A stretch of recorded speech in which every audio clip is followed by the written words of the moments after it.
Ya, dalam diskusi kita tadi sudah dijelaskan bagaimana kebebasan berpendapat itu absolut ya. Saya ingin teman-teman mahasiswa juga merespon nih, yang di sebelah sini boleh.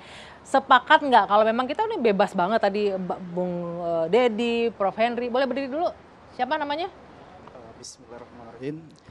Saya Sukma Wijaya Sibuan dari Boleh. UIN Syarif Hidayatullah Jakarta. Oke, Sukma. Horas nih Hasibuan nih, itu juga Batak, sini Batak nih sama nih.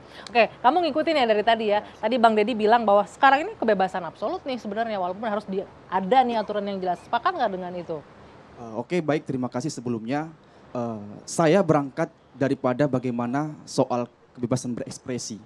Menurut saya, kebebasan berekspresi pada esensinya adalah merupakan suatu hak asasi manusia. Yang hal demikian juga dijamin dalam undang-undang kita pada pasal 28 tentang hak asasi manusia berekspresi pada utamanya. Ya, disampaikan Bang Mardhani tadi. Hal demikian saya maknai bahwasannya kebebasan yang dimaksud itu adalah bukan berarti kebebasan yang sebebas-bebasnya. Oke. Hal demikian sudah dijelaskan juga pada pasal 1 ayat 3. Hal ini berbicara soal negara. Negara Indonesia adalah negara hukum yang segala peraturannya itu diatur oleh instrumen hukum. Pertanyaan saya boleh dijawab nggak? Kamu ngerasa nggak memang sudah bebas absolut sekarang untuk menyatakan pendapat di negeri ini? Untuk kebebasan memberikan pendapat, saya setuju. Hal demikian kita juga dijamin. Tapi yang menjadi persoalan utama adalah bagaimana kemudian kebebasan berpendapat ini memiliki parameter yang jelas sehingga kemudian kita masyarakat ini tidak dibingungkan oleh hal-hal yang sifatnya subjektif. Mungkin begitu, Pak. Oke, Sukma, thank you. Nih Prof, ini menarik nih Prof. Kebebasan berpendapat tuh harus punya parameter yang jelas. Jadi masyarakat nggak dibingungkan nih, boleh nih. Sebenarnya bukan kebebasan itu bebas absolut, bukan. Tetapi memang kadang-kadang ada yang kebablasan, ya. Seringkali kebebasan itu digunakan seperti yang disampaikan Presiden kemarin.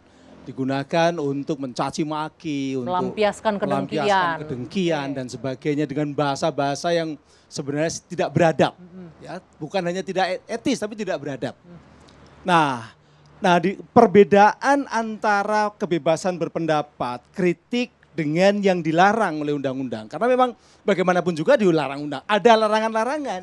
Batasan-batasannya. Ada batasan-batasan. Ya, Apa itu yang dilarang? Satu, yaitu menuduh kepada seseorang. Jadi yang namanya pencemaran nama baik, penghinaan itu kalau mengikuti KUHP ada 11 pasal. Tapi kalau mengikuti Undang-Undang ITE hanya 2 pasal. Larangannya adalah satu, menuduh, menyebarkan tuduhan di dunia internet itu. Jadi mendistribusikan, mentransmisikan atau menyebarkan di dunia internet berupa informasi tuduhan pada seorang. Itu tidak boleh. Apalagi ini pasal 13 ya. Tuduhan itu adalah fitnah. Yaitu apa? Tuduhannya itu bertentangan dengan yang diyakini oleh penuduhnya. Saya tahu Pak Dedi baik, tapi karena saya ingin menghancurkan karir dia, saya katakan bahwa dia sering nyuri uang saya. Misalnya begitu. Ya kalau tuduhan itu dikatakan boleh, orang lalu boleh menuduh, maka hancur tatanan dunia ini. Karena hak hidup orang itu juga dilindungi oleh negara untuk hidup secara normal gitu loh. Dan kalau saya dituduh, Mas Haris Azhar dituduh, Pak Dani Alisera dituduh yang jelek-jelek, yang kena korbannya bukan hanya kita-kita, tapi anak kita. Coba kalau dituduh mencuri, dituduh korupsi besar-besaran. Oke, kalau untuk itu kita sepakat ya Prof ya, untuk memfitnah tidak boleh segala macam. Problemanya, batasan ketika memberikan kritik, ini kalau fitnah, kritik ini itu bencian. tidak setuju, tidak mendukung, menganggap bahwa kebijakannya keliru, menganggap bahwa apa yang dia lakukan itu sesuatu yang sangat tidak masuk akal, itu boleh.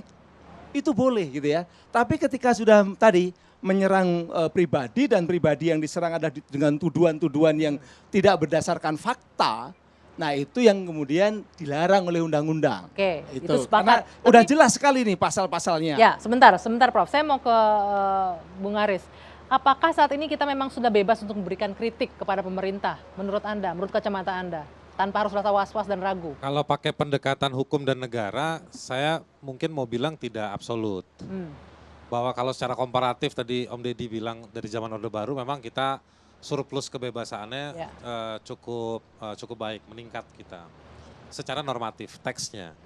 Tapi belakangan dalam sisi prakteknya banyak dilema. Jadi kebebasan itu ada, tetapi dipraktekkan, tetapi pelaporan atau pemidanaan, represi, intimidasi terhadap kebebasan Juga ada itu juga berjalan. meningkat. Ah. Jadi kebebasan itu ada, tetapi setelah mempraktekkan kebebasan itu juga ada intimidasi. Jadi makin variatif situasinya hari ini. Situasinya seperti itu. Nah kalau saya mau simulasikan dalam pendekatan-pendekatan hak asasi manusia, saya pikir tadi mungkin definisi kebebasannya mungkin kita perlu rapikan juga. Dalam hak asasi manusia kebebasan itu bukan berarti kita boleh datang bawa bambu ke rumah orang kita hancurin terus kita bilang ngapain kamu begini, ini kebebasan berekspresi, enggak. Itu kekerasan.